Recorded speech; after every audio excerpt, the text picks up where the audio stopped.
It has been 387 days since a roof collapse at an Anchorage CrossFit gym killed an emergency room social worker. The family of the mother, wife, and athlete who died says the tragedy has made them stronger. Joe Cadott was at the fatal roof collapse the night it happened. He also interviewed the victim's family a year ago. He joins us now with how the family describes the positive impacts of last winter's tragic night. Joe? We'll frame that, hang that up. Check this out, dude.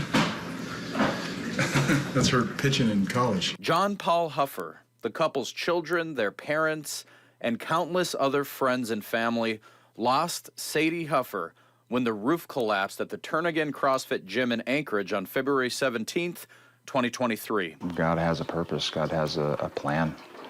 And I didn't think too much about the why, the when, and the how. I asked John Paul if he was frustrated or angry the night his wife died. There was a purpose for this, I believe.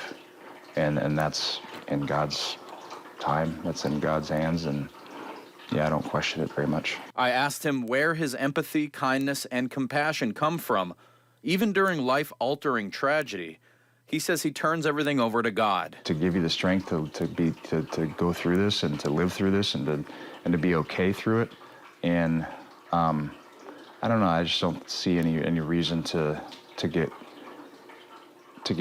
let those negative emotions run you. Sadie Huffer was a psychiatric emergency room social worker. She also helped youth through mental health treatment. Sadie is loving, selfless, and kind. Those are the three words that stick out to me the most.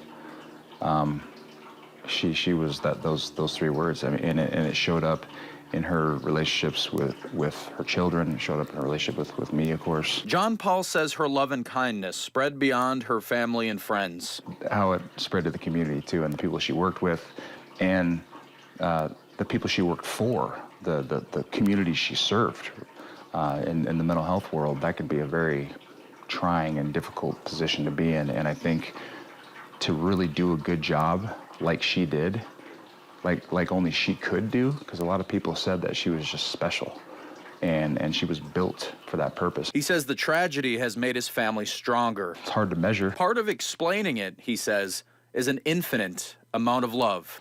I'm born, Sadie dies, and that's my life on a timeline, right?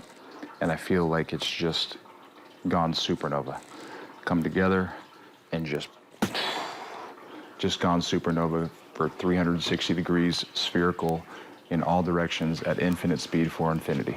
I asked John Paul if Sadie would be proud of them. The tragedy and the gift, right? They go hand in hand in this way.